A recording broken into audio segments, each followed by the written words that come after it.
कक्षा 10 के MP board के विद्यार्थियों, देखिए आज की इस क्लास में 6 मार्च के लिए संस्कृत का सेट डी फुल सॉल्यूशन के साथ में कंप्लीट करेंगे। इसके पहले मैं आपको और भी प्रश्न पत्र बता चुकी हूँ फुल सॉल्यूशन के साथ में। आपने नहीं देखे हैं तो आप चैनल पर जाकर देख सकते हैं। तो इस क्लास में हम 6 मार्च के लिए संस्कृत का सेट डी फुल सॉल्यूशन के साथ में कंप्लीट करने वाले हैं। सारे प्रश्नों को हम सॉल्यूशन के साथ में अच्छे से समझेंगे। तो चलिए वीडियो को शुरू करते हैं और सारे ही प्रश्नों को सॉल्यूशन के साथ कंप्लीट करते हैं। तो देखिए पहला प्रश्न है कि बालकानाम इत्यस्य पदस्य विभक्ति अस्ति षष्ठी। दूसरा है रमा शब्दस्य पंचमी विभक्ति रूपम अस्ति रमाया।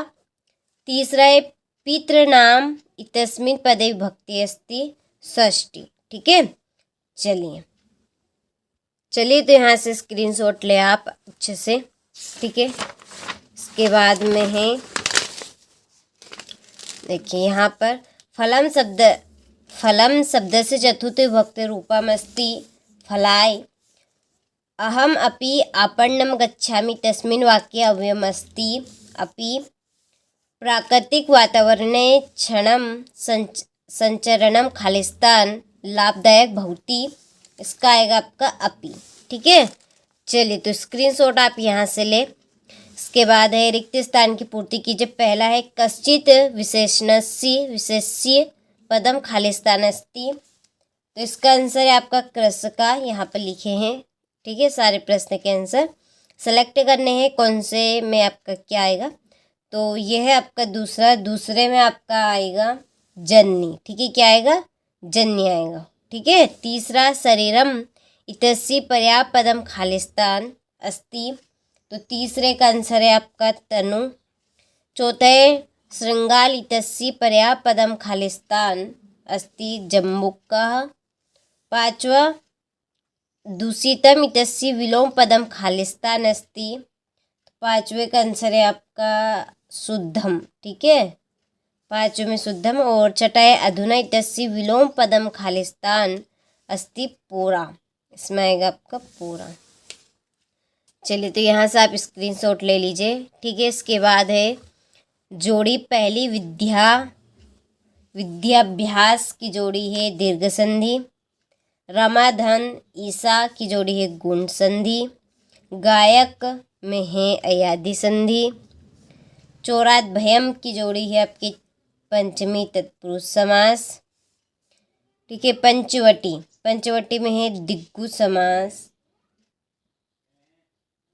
पहले में ये थी, सॉरी मैंने गलती से लगा दी दीर्घ संधि। और ये है आपके दिग्गु समास। ये आपकी पांचवी है, कौन से? पांच। चलिए यहाँ पे ठीक है, पांचवी। और ये 4 में है यण संधि। ठीक है, चलिए तो स्क्रीनशॉट आप ले लीजिए यहाँ से। इसके बाद में है एक पदेन उत्तरम। पहला है हसीतुम इत्यस्मिन् पदे प्रत्यय अस्ति। इसमें आएगा आपका तुमुन। दूसरा है हसन इत्यस्मिन् पदे का प्रत्यय अस्ति सत्र। तीसरा बालिका इत्यस्मिन् पदे प्रत्यय अस्ति टाप। बुद्धिमती कुत्र व्याघ्र ददर्शन का आएगा आपका गहन।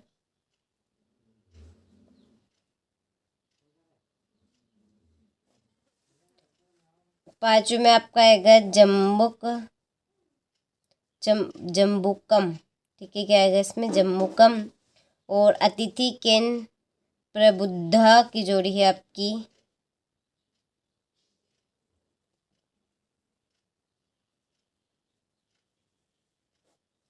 चलिए तो यहाँ से आप स्क्रीनशॉट ले लीजिए।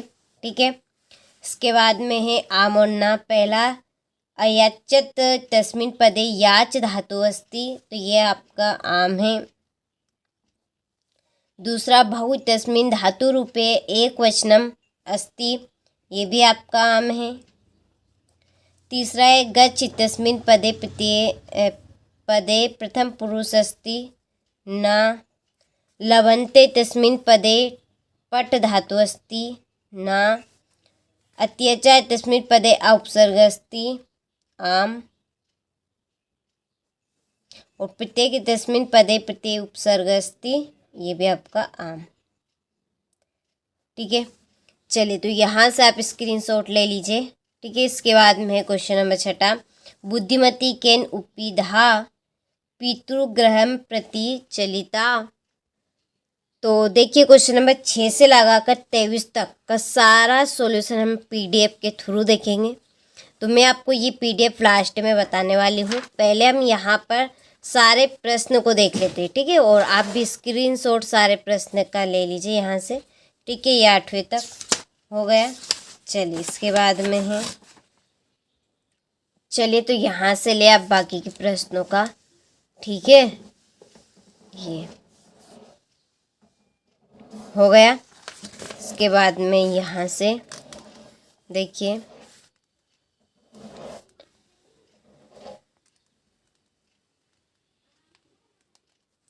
तो सारे प्रश्न के आप स्क्रीनशॉट ले लीजिए पहले, फिर हम इसकी आंसर शीट देखेंगे। चलिए हो गया यहाँ पर। तो ध्यान से आप सारे प्रश्नों का स्क्रीनशॉट ले लीजिए अच्छे से। ठीक है, और अभी तक आप एप्लीकेशन के साथ ऐड नहीं हुए तो डिस्क्रिप्शन में नंबर है, आप उन नंबर पे कॉल कर लीजिए और ऐड हो जाइए, सारी इन्फॉर्मेशन आपको मिल जाएगी। ठीक है, यहाँ से देखिए हो गया।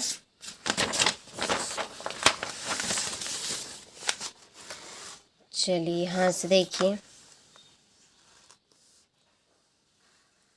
इसके बाद ये आपका 21वां प्रश्न है, इसमें अपठित गद्यांश से है। फिर ये आपके अपठित गद्यांश के प्रश्न क्वेश्चन नंबर 22 और ये 23। ठीक है, तो चलिए अब हम इसके सॉल्यूशन की पीडीएफ देख लेते हैं, यानी कि आंसर शीट इन सारे प्रश्नों की। तो ये देखिए, ये है आपका 6 का आंसर। ठीक है, स्कैन की जगह पे आपको लिखना है पुत्र द्विपेतो। ठीक है, द्विपेतो। ठीक है, यहाँ से आप स्क्रीनशॉट ले लीजिए और इसकी दर्शक की जगह पे आपको लिखना है हृदयग्राही। तो यहाँ पर सारे ही प्रश्न के आंसर लिख दिए हैं। ठीक है, तो आप यहाँ से स्क्रीनशॉट लें जी, हो गया। इसके बाद में ये आपका 9वां प्रश्न और साथ में उसका आंसर है। चलिए ये है आपका 11वां प्रश्न, ले लीजिए अच्छे से स्क्रीनशॉट आप। ये क्वेश्चन नंबर 13 में श्लोक है, तो श्लोक आपको नीचे देखने को मिलेंगे। ठीक है, यहाँ से ये आपके शुद्ध वाक्य है जिनको शुद्ध करके लिखना है। तो देखिए, सर्प की जगह आपको लिखना है सर्पात।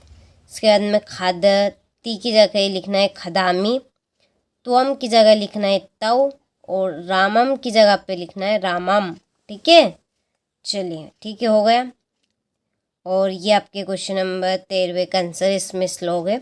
तो 3 श्लोक लिखे हैं, आप कोई सा भी श्लोक इसमें से कंप्लीट कर लीजिएगा। ठीक है, हो गया। ये है आपका 15वां प्रश्न।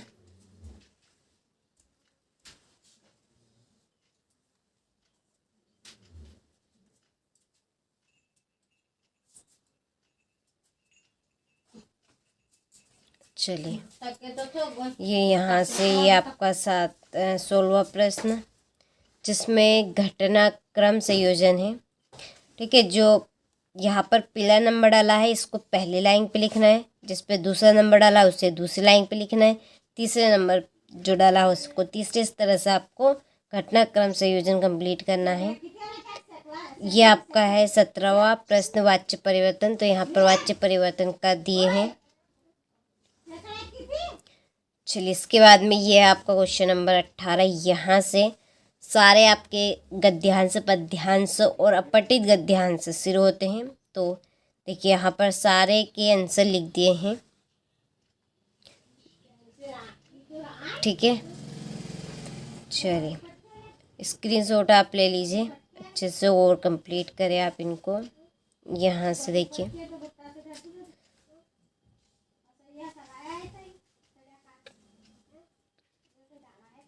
ये ठीक है।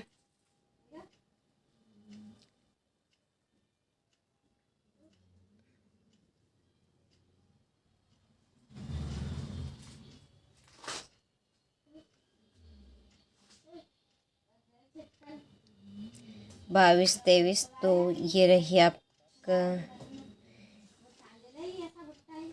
ये ठीक है, ये है आपका संस्कृत महत्तम भाषा का निबंध। आप पॉइंट में लिखना चाहे तो पॉइंट इसमें से बना सकते हैं, 5 से 6 पॉइंट।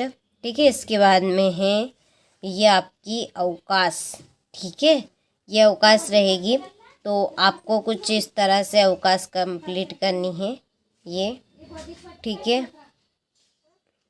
हो गया। चलिए, तो आपने सारे ही प्रश्नों का अच्छे से स्क्रीनशॉट ले लिया होगा। तो देखिए, इस क्लास में मैंने आपको यहाँ पर संस्कृत का सेट डी कंप्लीट करवा दिया है फुल सॉल्यूशन के साथ में। इसके बाद हम सेट ई देखेंगे और एफ देखेंगे, वो भी बहुत जल्दी आपका आने वाला है।